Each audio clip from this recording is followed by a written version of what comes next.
In my last video, the Ghibli was ready for paint, and here it is painted. So you can see that the paint is still curing. This is painted in the original type of single stage black, which was done when this car was new.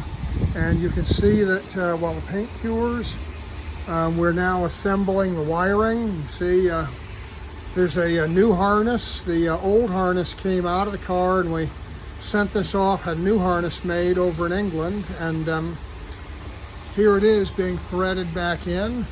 The harness reaches from end to end on the car. You can see it reaching up there. See the fuse box under the hood, and just stepping back, and with the black paint we can really get a sense of what this car is going to be.